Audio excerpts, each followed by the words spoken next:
नमस्ते बाल दोस्तों, आज हम कक्षा 7 के हिंदी विषय का अध्ययन करेंगे।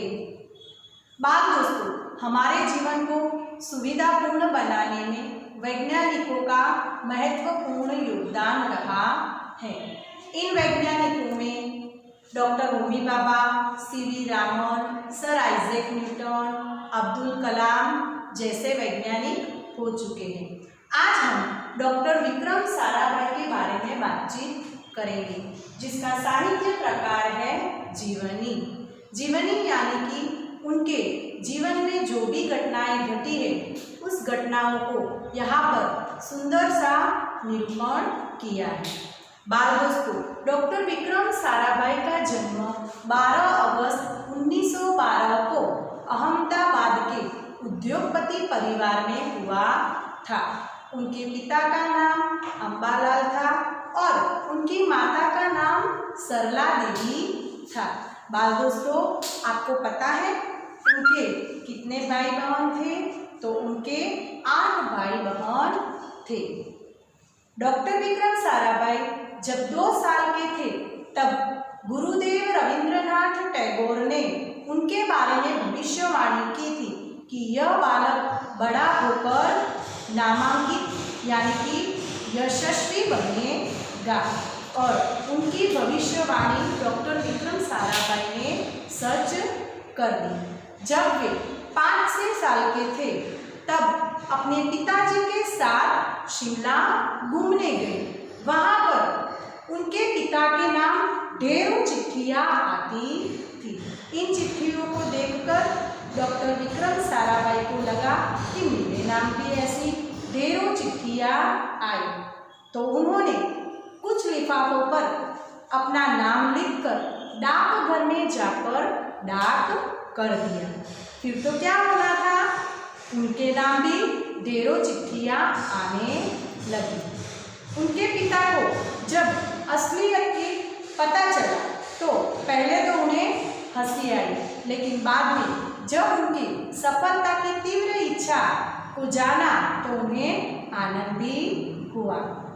बाल दोस्तों, डॉक्टर विक्रम साराभाई 8 साल की उम्र में साइकिल पर विभिन्न कलाबाजियां कर लोगों को अचंभित कर देते थे और उन्हें साहसिक कारनामे पसंद थे। साहसिक कारनामों के साथ साथ डॉक्टर विक्रम साराभाई गणित और भौमिति विषय में भी दिलचस्पी रखते थे। बाल दोस्तों, उन्होंने 1934 में मैट्रिक की परीक्षा पास की और 1934 से 1937 तक उन्होंने गुजरात कॉलेज में इंटर की पढ़ाई की। इंटर की पढ़ाई पूरी करने के बाद वो 1937 में इंग्लैंड चले गए। वहाँ पर उन्होंने 1940 में कैम्ब्रिज यूनिवर्सिटी में बीएससी की पदवी प्राप्त की।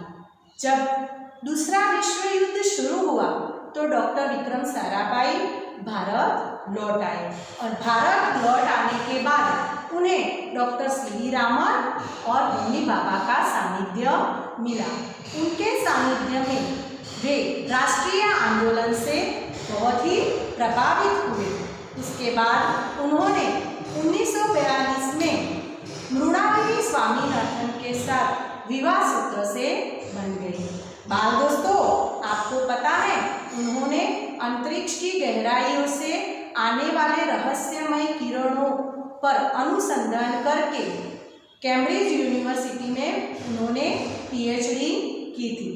अंतरिक्ष के जो भी जटिल प्रश्न थे, उन प्रश्नों का हल उन्होंने बहुत ही सरल रीत से किया था और उसका सारा श्रेय डॉक्टर विक्रम साराभाई को जाता है। उन्होंने एक सुझाव और भी दिया था कि कॉस्मिक किरणों पर प्रयोग करने के लिए हिमालय की ऊंची चोटियों से अधिक अनुकूल स्थल और कोई रहेगा नहीं। इसीलिए तो भारत सरकार ने वैज्ञानिक उपकरणों से सुसज्जित प्रयोगशाला स्थापित की और वह स्थल है गुलमर्ग। गुलमर्ग में भारत सरकार ने वैज्ञानिक उपकरणों से सुसज्जित प्रयोगशाला स्थापित की है। इसी आधार पर भारत सरकार ने डॉक्टर विक्रम साराभाई को राष्ट्रीय और अंतर्राष्ट्रीय खिताब भी दिए।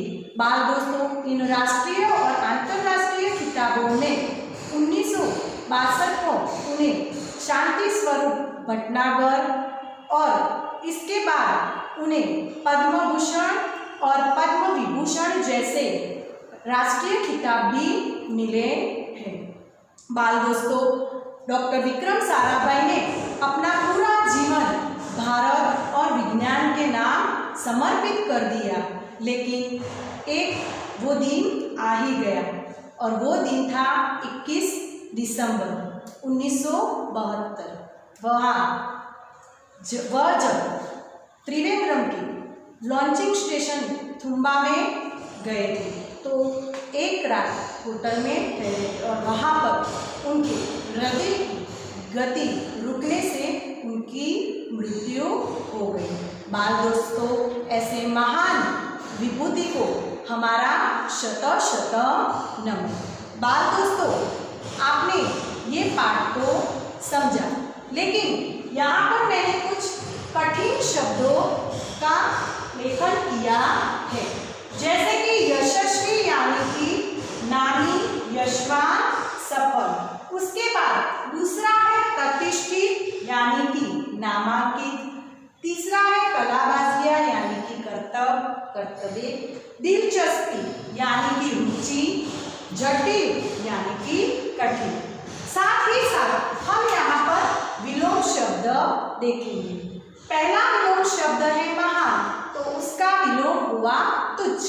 दूसरा है प्रतिष्ठित, तो उसका विलोम हुआ अप्रतिष्ठित। तीसरा है रुचि, तो उसका विलोम हुआ अरुचि। चौथा है कठिन, तो उसका विलोम हुआ सरल। और पांचवा है समस्या, तो उसका विलोम हुआ समाधान। बाल दोस्तों, आप इस पाठ को फिर से एक बार पढ़कर इसे समझने का प्रयास करें। नमस्ते।